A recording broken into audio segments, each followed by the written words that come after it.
Hermanos queridos, bienvenidos para esta hora de oración, este tiempo especial en la bendita palabra. Y vamos a buscar en el Evangelio según San Mateo. Abramos nuestras Biblias en Mateo capítulo 9, versículos 1 al 8. Mateo 9, 1 al 8. Dice de la siguiente manera: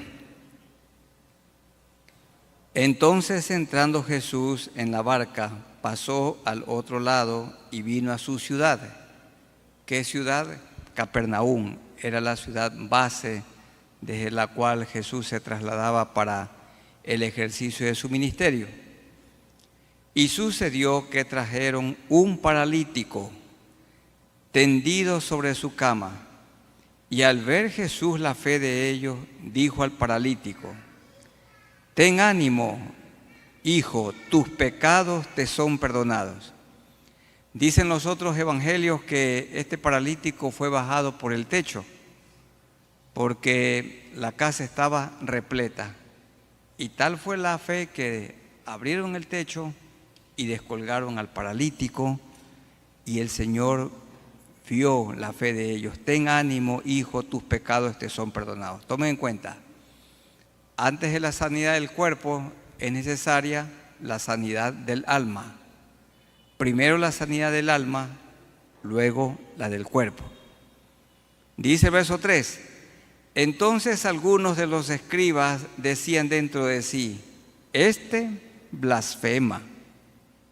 Y conociendo Jesús los pensamientos de ellos, nosotros conocemos la apariencia, pero no el corazón. Conociendo los pensamientos de ellos, dijo: ¿Por qué pensáis mal en vuestros corazones? Porque, ¿qué es más fácil decir: los pecados te son perdonados, o decir: levántate y anda? Para Dios es igual. Él tiene poder para perdonar pecados y también tiene poder para sanar enfermedades. Versículo 6: Pues para que sepáis que el Hijo del Hombre tiene potestad en la tierra para perdonar pecados, dice entonces al paralítico: levántate, toma tu cama y vete a tu casa. Lo perdonó y lo sanó. Eso es un proceso que siempre hay que seguir cuando vamos a orar por un enfermo. Guiar al enfermo para que conozca al Señor y luego oramos por él.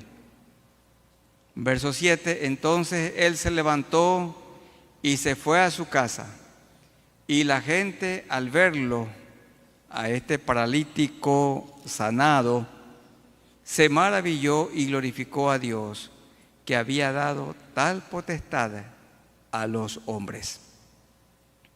Recuerden, hermanos, lo perdonó y lo sanó. Y también la palabra habla que para que el Señor nos sane hay que confesar los pecados, porque en algunos casos la enfermedad es el producto de pecados no confesados. Miren ustedes un momento si leemos en Santiago para comprobar esta doctrina. Busquemos Santiago, el capítulo 5. Dice Santiago 5, versículos 14 en adelante. Santiago 5, 14 en adelante. ¿Está alguno enfermo entre vosotros? Llame a los ancianos de la iglesia o a los pastores y oren por él, ungiéndole con aceite en el nombre del Señor. Santiago 5:15. Y la oración de fe salvará al enfermo, y el Señor lo levantará. Y si hubiere cometido pecados, le serán perdonados. Aquí se enseña entonces que antes que el Señor nos sane, hay que confesar los pecados. Eso lo ratifica el verso 16. Confesaos vuestras ofensas unos a otros y orad unos por otros para que seáis sanados. Miren, primero confesar. Es decir, pensemos que una esposa está enferma, pero no está relacionándose bien con su marido. Entonces, ¿qué tiene que hacer la esposa? Primero se reconcilia con su marido, se reconcilia con Dios y entonces Dios la sana. Pero si no se reconcilia con quien ve, ¿cómo va a estar reconciliada con quien no ve? Entonces dice el verso 16, confiesen sus ofensas unos a otros y luego oren unos por otros. ¿Para qué? Para que seáis sanados. Buena enseñanza. Esto hay que tener presente. No significa esto que toda persona enferma está así porque tiene pecados no confesados. Pero muchas veces las enfermedades son el producto de pecados guardados y no confesados. Y vamos a orar al Señor en este momento, así como la palabra nos ha enseñado. Ahí les ruego que inclinemos nuestros rostros y oremos al Señor. Amado Dios, a ti nos acercamos por Jesucristo, nuestro único Salvador. Aquí estamos, Señor, delante de ti. Tú le dijiste al paralítico, primero, tus pecados te son perdonados. Y luego le dijiste, levántate, toma tu lecho, toma tu cama y anda. Lo perdonaste y lo sanaste. Sanaste su alma y sanaste su cuerpo.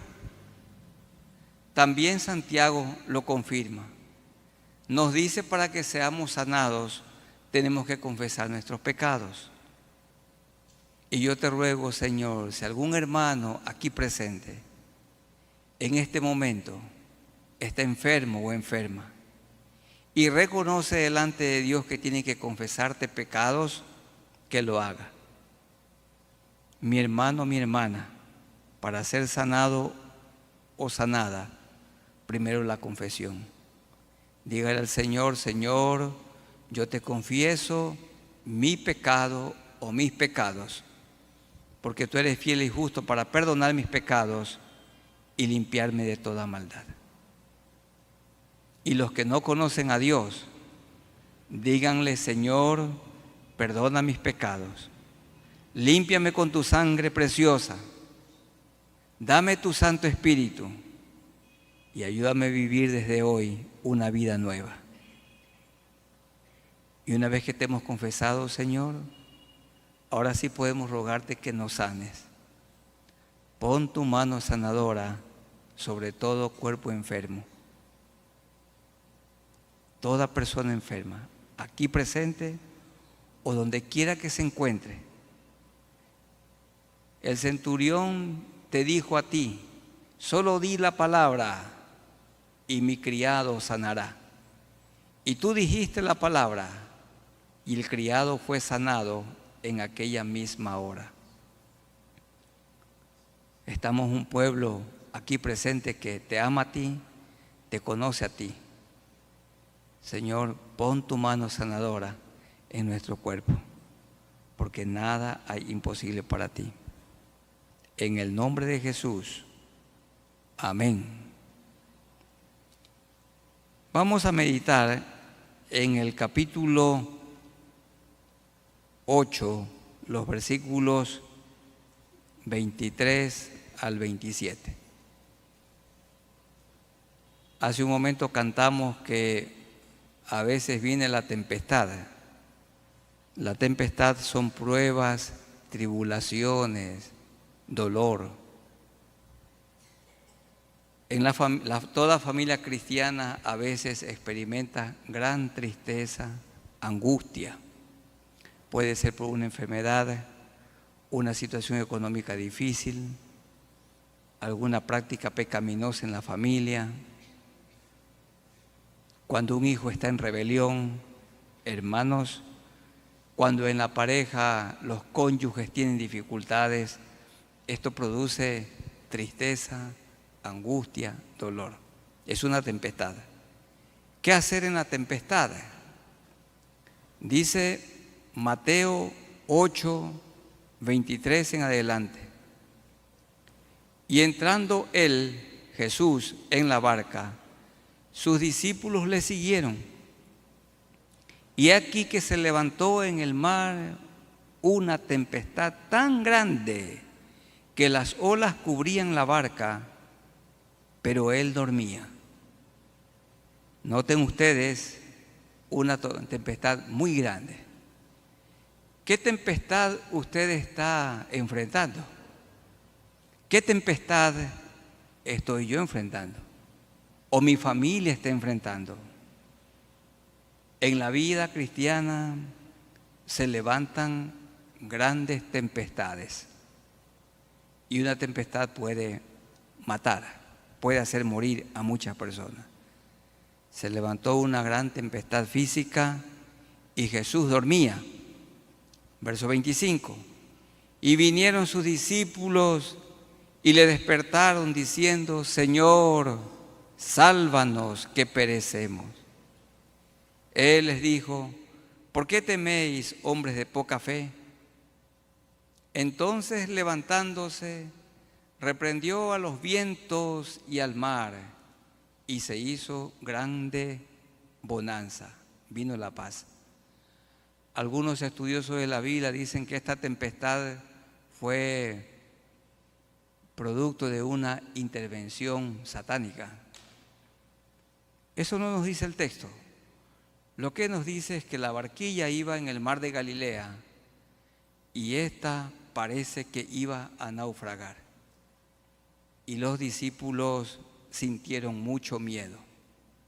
Miren ustedes, mientras Jesús dormía, el mar estaba enfurecido. Cuando Jesús se despertó, el mar se fue a dormir.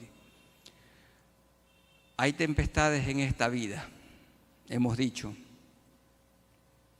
Y tenemos que gritarle como los discípulos en la barquilla: Señor, sálvanos que perecemos. ¿Qué nos responde el Señor en este momento? Verso 26.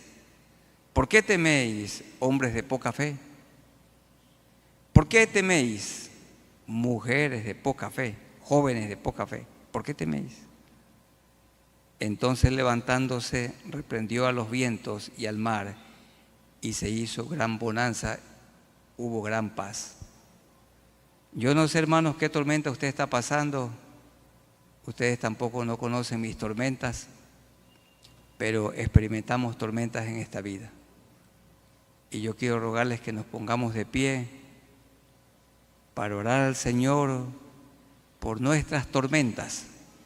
Ya oramos por las enfermedades, pero problemas, dificultades, crisis material, deudas, rebelión de los hijos, vicios que seres queridos practican y no abandonan.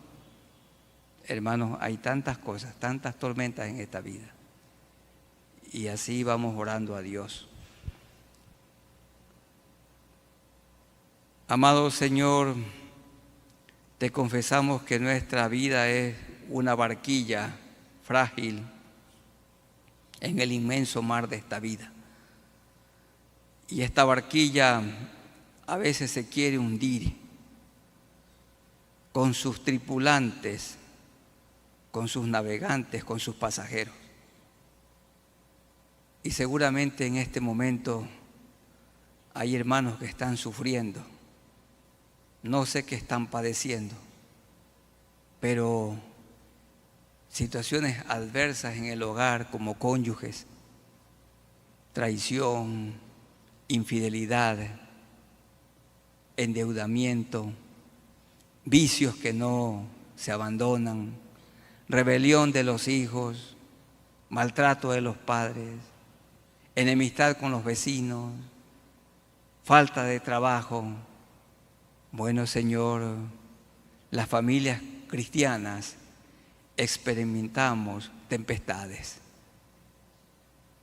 y reconocemos nuestra poca fe. Y así como los discípulos en la barquilla que ya naufragaba, clamaron: Señor, sálvanos. También nosotros en esta hora, en este momento, te imploramos y te decimos: Señor, sálvanos. Señor, socórrenos, ayúdanos. Levantamos nuestra mano para que tu mano se conecte con la nuestra y nos ayude, Señor, y nos levantes. Gracias por los momentos difíciles que vivimos en esta vida, por los problemas que se presentan de diferente índole dentro del hogar, las adversidades, las tormentas de esta vida. Tú las permites, Señor. Muchas de estas tormentas vienen como consecuencia de nuestro alejamiento de ti. Cuando no estamos meditando en tu palabra, cuando no tenemos una vida de oración. Y aunque estemos bien contigo, vienen tormentas, vienen adversidades. Pero una sola salida tenemos: levantar nuestras manos y esperar que tu mano nos agarre, nos tome, se prenda de nosotros y nos levantes, nos ayudes. Los discípulos gritaron: Señor, sálvanos que perecemos. Señor, socórrenos. Y así nuestra alma te clama a ti en este momento, por socorro, por ayuda.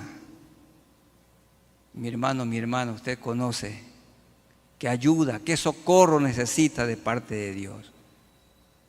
El Señor es nuestro ayudador y no temeremos lo que nos pueda hacer el hombre. Socórrenos, Señor.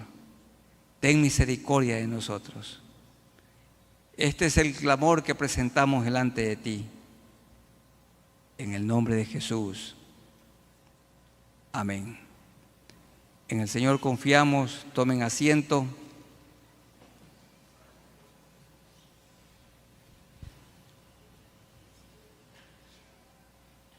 Hermanos, el evangelio que vivimos, que practicamos, tiene que ser predicado. Y es interesante este testimonio de Mateo, un hombre que se convirtió. Miremos Mateo 9:9. Mateo 9:9. Aquí tenemos en Mateo un discípulo decidido. En Mateo 8:18 al 22 tenemos dos discípulos allí, un entusiasta y un discípulo dudoso.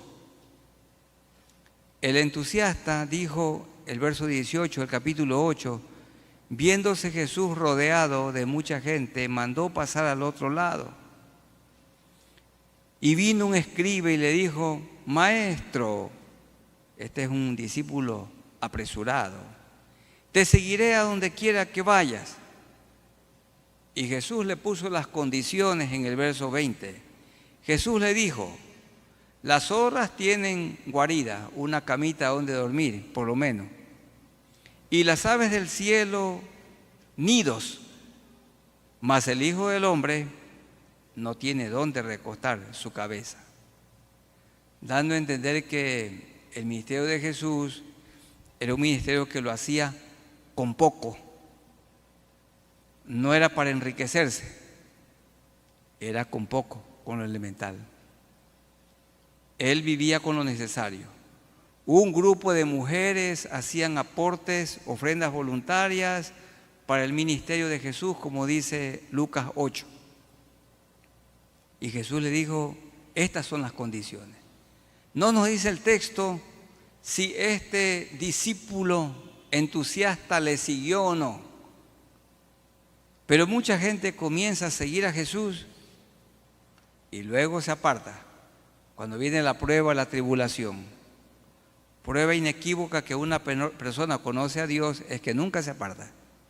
Siempre lo sigue en los momentos de abundancia y escasez, en la salud y enfermedades, cuando hay paz y cuando hay tormentas. Otro discípulo, verso 21 y 22. Otro de sus discípulos le dijo: Señor, yo te quiero seguir, pero permíteme que vaya primero y entierre a mi padre. Este dicho significaba: mi papá tiene 50 años o tiene 60 y a lo mejor vive hasta los 100, y después de 40, 50 años que cuida a mi papá, entonces te seguiré. Y Jesús se enojó. Y dice el verso 32, Jesús le dijo: sígueme, deja que los muertos entierren a sus muertos. El amor a Dios tiene que ser mayor que el amor al papá. El amor a Dios tiene que ser mayor que el amor que le tenemos a la mamá. Los que tienen una madre tienen que amarla, pero el amor a Dios es mayor. Y los que tenemos una esposa, el amor a Dios tiene que ser mayor que el amor a la esposa. Y los padres amamos mucho a nuestros hijos, pero el amor a Dios debe ser por encima del amor con que amamos a nuestros hijos. Deja. Otros pueden cuidar de él. Tienes otros hermanos, tú sígueme. Y esto, hermanos queridos, no implica seguir a Jesús y descuidar la familia. Es: mientras amo a mi familia, mientras cuido a mi familia, le sigo a Dios y le sirvo a Él, con mi familia. Este es un discípulo dudoso, indeciso. Pero Mateo, ese es un discípulo decidido, obediente. Leamos Mateo 9:9. Pasando Jesús de allí, vio a un hombre llamado Mateo. Mateo, ya dijimos, un discípulo decidido. Y este Mateo, su nombre significa regalo de Dios. Dice el versículo 9, que estaba sentado al banco de los tributos públicos. Era un publicano, quiere decir que cobraba a su pueblo Israel impuestos para Roma, por eso los odiaban. Y le dijo: sígueme. Y se levantó y le siguió. Dice Lucas, repitiendo esta historia, que dejándolo todo, le siguió. Otro texto dice: al instante le siguió, o como decimos nosotros, de una le siguió. Los otros tenían reparo. Este es el tipo de discípulo que Dios quiere. Y este nuevo creyente hizo algo importante, fruto de su nuevo nacimiento. Él quería compartir su salvación con otros. Invitó a Jesús a su casa a un banquete, y a ese banquete invitó a sus amigos no creyentes. Vean el verso 10. Y aconteció que estando él sentado a la mesa en la casa, he aquí que muchos publicanos y pecadores que habían venido se sentaron juntamente a la mesa con Jesús y sus discípulos. Hermanos, está bien celebrar un cumpleaños, pero cuando celebramos un cumpleaños, ¿a quién invitamos? Es correcto invitar a la familia, también pueden estar algunos hermanos, pero nunca dejemos de invitar a unos vecinos que no conocen a Dios, para que ellos puedan oír el testimonio de una vida cambiada. Y aquí tenemos nosotros una buena idea para grupos familiares o para células evangelísticas. Consiste en un creyente que abre su casa y se invita a los amigos, y una vez a la semana se les predica el evangelio. Nosotros tenemos células evangelísticas por toda la ciudad, pero hay que multiplicar muchas más. Dice el verso 11, cuando vieron esto los fariseos, dijeron a los discípulos un cuestionamiento: ¿por qué come vuestro maestro con los publicanos y pecadores? Al oír esto, Jesús les dijo: los sanos no tienen necesidad de médico, sino los enfermos. Y aquí Dios está avalando a los médicos, porque hay algunos pastores que enseñan que un creyente no debe buscar a los médicos. Aquí Dios está poniendo su visto bueno. Dios sana directamente y Dios sana también usando a los médicos. Lo que a Dios no le agrada es que vayamos primeramente al médico terrenal y después al médico celestial. Es primero al del cielo, luego al de la tierra. Siempre ese orden. Son los enfermos los que tienen necesidad de médico. Verso 13. Id pues y aprended lo que significa. Misericordia quiero y no sacrificio, porque no he venido a llamar a justos. Aquí justos es los que se hacen los justos, sino a pecadores al arrepentimiento.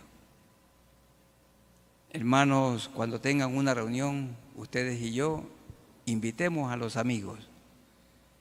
Si su hijo o su hija tiene un grado de bachiller o termina la universidad y va a hacer una comidita, está bien. Dar gracias a Dios con los hermanos, pero invitar también a algunos maestros a lo mejor, algunos compañeros, para que participen de esa reunión. Jesús permanentemente estaba en reuniones donde estaban creyentes y no creyentes. Eso es lo que se llama una célula evangelística. Y de este tema vamos a hablar el día domingo con toda la congregación. La importancia de abrir una casa para que allí se predique el evangelio. Porque el Señor dijo en el verso 37 del capítulo 9, a la verdad la mies es mucha, la gente es mucha, y los obreros, los predicadores, pocos. Rogad pues al Señor de la mies que envíe obreros a su mies. Imitemos a este discípulo decidido, obediente. ¿Quién? Mateo. Este hombre abrió su corazón a Cristo y abrió luego su casa a los no creyentes para que sus amigos oigan del Señor y Cristo los salve. Como cantamos a veces, si sientes compasión por tus amigos, entonces háblales del Señor. Vamos a orar a Dios, oremos. Soberano Dios, seguimos en oración. Nos acercamos a ti por Jesucristo, el único Salvador. Reconocemos, Señor, que a veces callamos y no hemos influido, no hemos predicado. Predicamos con nuestro testimonio, con nuestra vida cambiada, y predicamos también con nuestra boca. En Mateo hubo un cambio, hubo una transformación, porque Mateo se arrepintió y siguió a Jesús. Llenó su casa de amigos, de invitados. Invitó a Jesús y Jesús predicó. Y seguro que muchos fueron salvados por ti. Tú dijiste en esa casa que los que se creen sanos no necesitan un Salvador, pero la persona que sabe que es pecadora y es consciente necesita un Salvador. Nadie necesita un Salvador si no está consciente de su necesidad pecaminosa. Y tú salvaste, Señor, y transformaste, y algunos se arrepintieron. También dijiste en la casa de Zaqueo, hoy ha venido la salvación a esta casa. Y que mis hermanos y yo abramos las puertas de nuestra casa para que los no creyentes sean invitados y puedan oír el Evangelio. Este es un lugar en el que el Evangelio es predicado y muchos lo pueden escuchar. Pero, Señor, cada casa es un lugar de predicación. Gracias, Señor, por todas las células evangelísticas o las casas de paz o los grupos familiares dispersos por todas las ciudades. Oramos, Señor, para que haya una multiplicación. En el nombre de nuestro Señor Jesucristo, ayúdanos a testificar con nuestra vida y con nuestra boca que Jesucristo es el único Salvador. En el nombre de Jesús. Amén. Y meditemos en el capítulo 9, los versículos 18 al 26. Aquí tenemos dos milagros. Primero, la sanidad de una mujer muy grave, una mujer enflaquecida, una mujer que lo había gastado todo en los médicos, y también una niña a quien el Señor resucitó. Veamos el primer caso. Mateo 9, 18. Mientras él les decía estas cosas, del poner el vino nuevo en odres nuevos, vino un hombre principal y se postró ante él diciendo: mi hija acaba de morir, mas ven y pon tu mano sobre ella y vivirá. ¿Qué fe la de este hombre? Y se levantó Jesús y le siguió con sus discípulos.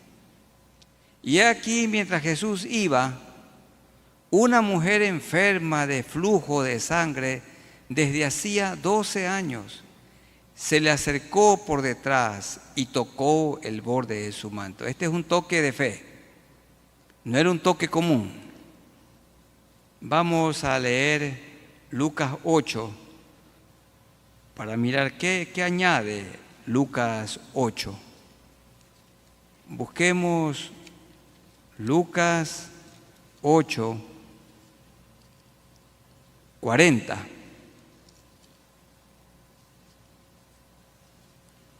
Lucas 8:40, cuando volvió Jesús, le recibió la multitud con gozo porque todos le esperaban. Entonces vino un varón llamado Jairo, que era principal de la sinagoga, y postrándose a los pies de Jesús, le rogaba que entrase en su casa, porque tenía una hija única como de 12 años.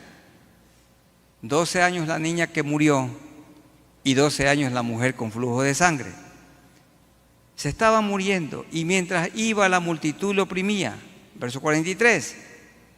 Pero una mujer que padecía de flujo de sangre desde hacía 12 años. ¿Y qué había pasado con esa mujer? Y que había gastado en médicos todo cuanto tenía. ¿Ustedes conocen gente así? Yo sí. Todo cuanto tenían. Hay gente que vende todo. Y bueno, cuando tienen que darle para el Señor, ahí no estamos dispuestos a dar. Pero al médico sí. Eso suele suceder. Allí sí la plata sale de cualquier lugar. Pero para la obra de Dios, a veces no. Había gastado en médicos todo cuanto tenía. Y por ninguno había podido ser curada. Se le acercó por detrás y tocó el borde de su manto, y al instante se detuvo el flujo de su sangre. Vamos a volver a Mateo, porque es el libro que estamos estudiando. Dice el verso 20 del capítulo 9, que esta mujer se le acercó por detrás y tocó el borde de su manto, porque decía dentro de sí: si tocare, pero con fe, solamente su manto, seré salva. Pero Jesús, volviéndose y mirándola, dijo: ten ánimo, hija, tu fe te ha salvado. Y la mujer fue salva, es decir, separó el flujo de sangre en aquella misma hora, o desde aquella misma hora. 12 años, enferma, enflaquecida. Yo creo que era una mujer que no tenía ni fuerzas para caminar. Lo había gastado todo y tocó con fe a Jesús, y el Señor la sanó. El toque con Jesús no tiene que ser un toque físico, tiene que ser un toque de fe. Debemos de creer en Él. Versículo 23. Al entrar Jesús en la casa del principal, viendo a los que tocaban flautas y a la gente que hacía alboroto, les dijo: apartaos, porque la niña no está muerta, sino duerme. Y se burlaban de él. ¿Cuántos años tenía esta niña? Dice Lucas, 12. Pero cuando la gente había sido echado fuera, entró y tomó de la mano a la niña y ella se levantó. Jesús, con su poder, la resucitó y se difundió su fama. Se difundió la fama de esto por toda aquella tierra. Maravilloso. Entonces, aquí tenemos el toque de fe y a Jesús sanando a una mujer desahuciada, una mujer que había visitado a todos los médicos, había gastado todo, la familia había vendido todo lo que tenía y ninguno la pudo sanar. Pero el Señor Jesús al instante la sanó y no tuvo que pagar nada. Yo creo que esa mujer fue grata al Señor, le siguió fielmente. Y como nada imposible para Él, murió esa niña de 12 años, qué dolor para el padre, y el Señor la resucitó. Como Él también hará con nosotros, muy pronto nos resucitará, dándonos un cuerpo inmortal. Vamos orando al Señor, hermanos, y quiero rogarles que se pongan de pie. Estemos de pie y así de pie vamos a orar al Señor con fe en Él. Muchas gracias, Señor, por estos milagros que se cuentan aquí en Mateo, que también están en Marcos y en Lucas y en Juan. Los milagros que tú hiciste. 2, yendo por el camino. Una mujer que padecía ya 12 años con un flujo de sangre. Era una enfermedad incurable. Lo había gastado todo en los médicos, pero te tocó a ti con fe. Y tú dijiste: alguien me ha tocado porque he sentido que poder ha salido de mí. Y tú la sanaste, Señor, por esa mirada de fe, por ese toque de fe. Y así tenemos que acercarnos nosotros a ti con fe, con confianza, sabiendo que nos ayudas. Y como nada es imposible para ti, la hija de Jairo, una chica, una niña de 12 años murió. Y tú la resucitaste, tú la levantaste, porque tú tienes todo poder para hacerlo. También nosotros moriremos y tú nos resucitarás y nos darás un cuerpo inmortal, un cuerpo glorificado, un cuerpo apto para vivir en el cielo. Con esta esperanza vivimos. Gracias, Señor, porque oyes nuestra oración. Siempre nos acercamos a ti con fe. Y gracias por la esperanza con la que vivimos, de la resurrección futura. Este cuerpo aquí en la tierra se enferma, se duele, se arruga, se encorva, se envejece, se muere. Pero el cuerpo que nos dará será un cuerpo como el cuerpo con el que tú resucitaste. Un cuerpo incorruptible, un cuerpo inmortal. Señor, gracias por esta esperanza. Ayúdanos para que en esta vida cristiana sigamos luchando y con la mirada en ti y perseverando en este evangelio. En el nombre de nuestro Señor Jesucristo. Amén. Tomen asiento y vamos a meditar en el último pasaje del capítulo 11 los versículos 25 al 30.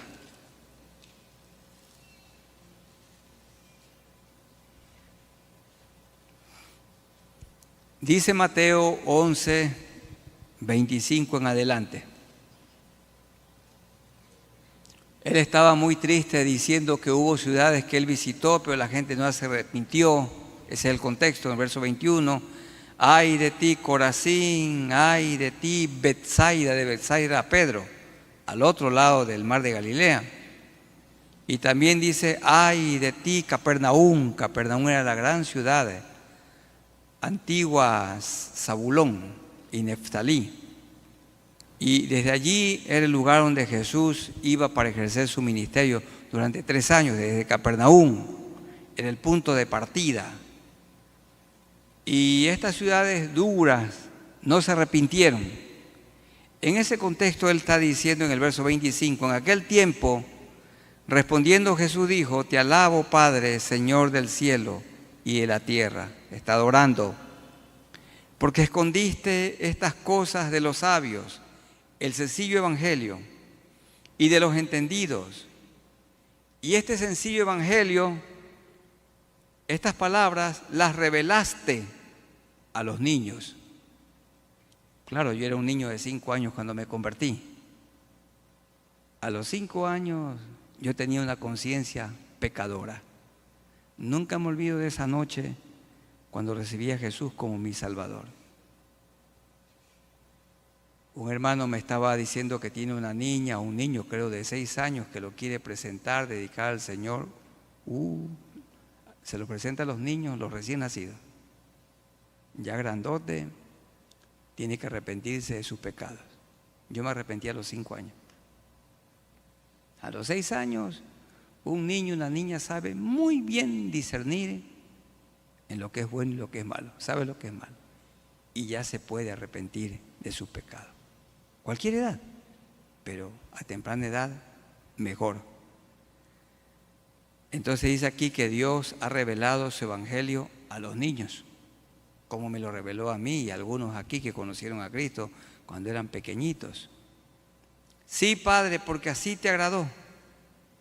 Todas las cosas me fueron entregadas por mi Padre, y nadie conoce al Hijo sino el Padre, ni al Padre conoce a alguno sino el Hijo, y aquel a quien el Hijo lo quiere revelar.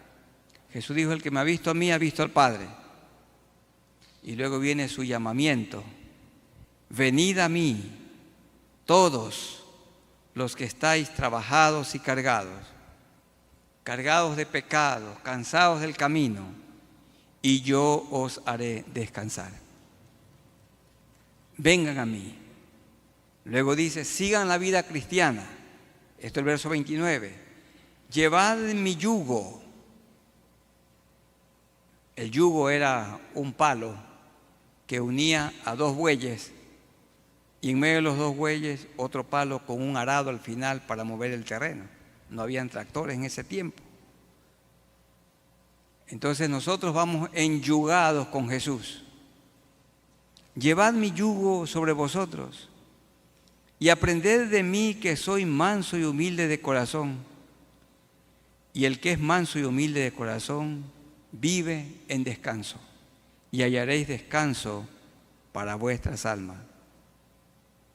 Toda persona que es agresiva, reactiva, violenta, decimos mal genio, que no tiene autocontrol, que permite que la ira lo invada, lo controle, esa persona no tiene descanso.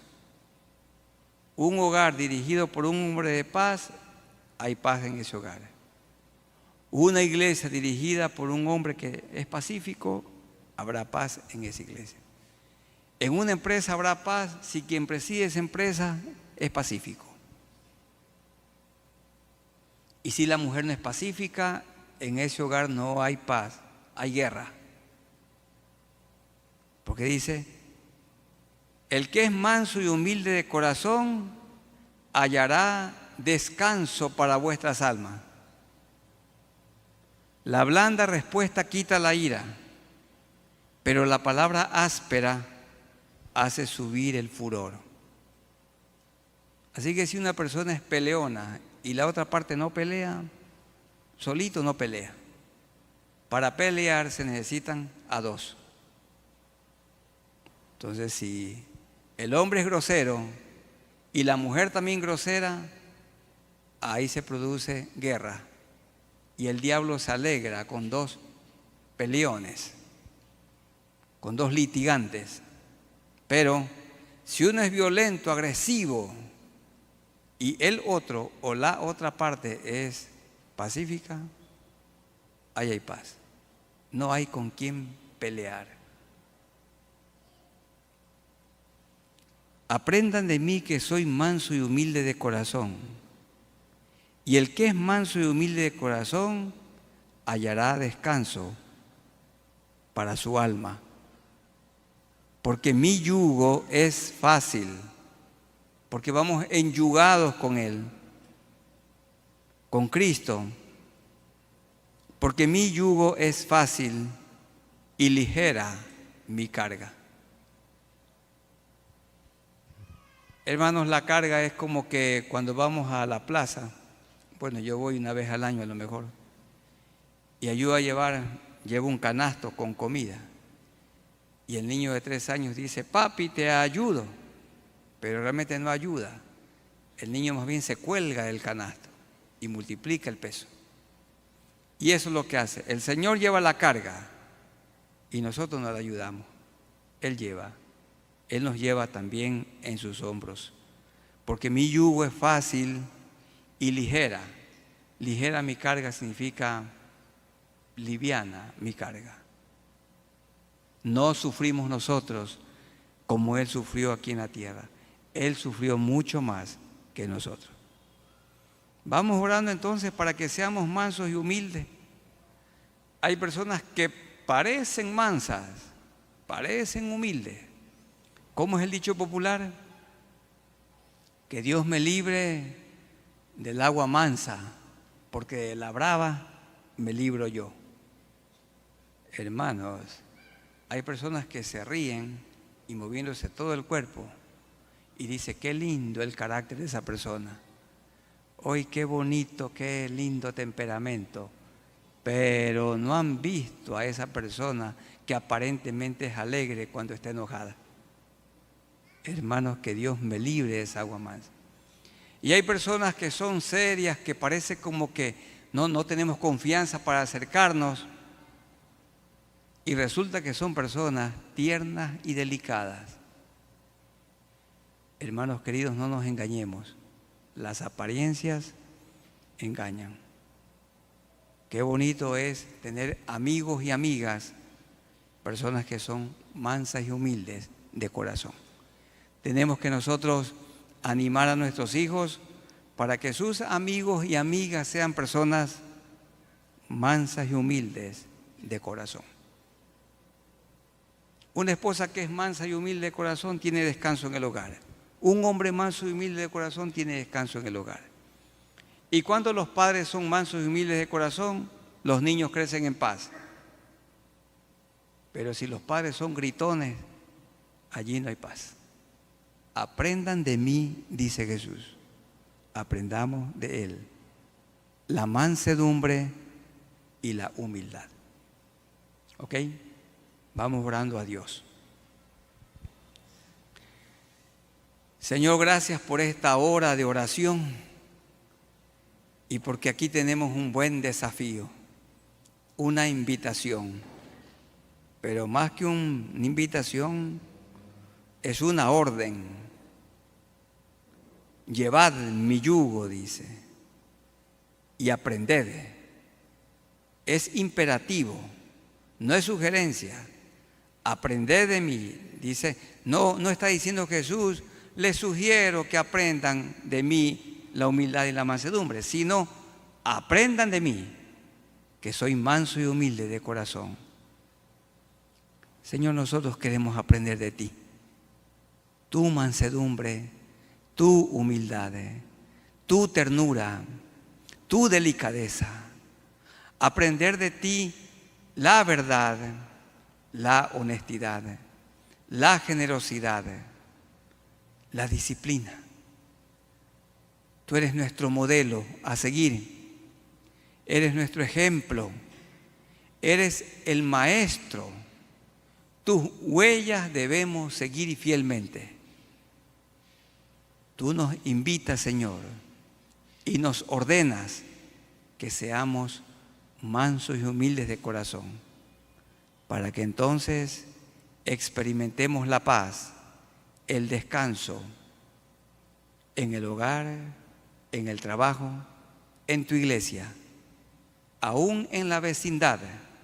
El creyente es manso y humilde de corazón. Ayúdanos, porque reconocemos que a veces no hemos obrado con mansedumbre, no obramos con humildad, y entonces hubo guerra, hubo pleitos, hubo celos, hubo gritos, y el corazón quedó triste o con amargura o con resentimiento. Ayúdanos, Señor, que imitemos tu mansedumbre, que imitemos tu humildad. En el nombre del Padre, y del Hijo, y del Santo Espíritu de Dios. Amén. Que Dios les bendiga, hermanos. Gracias por este tiempo.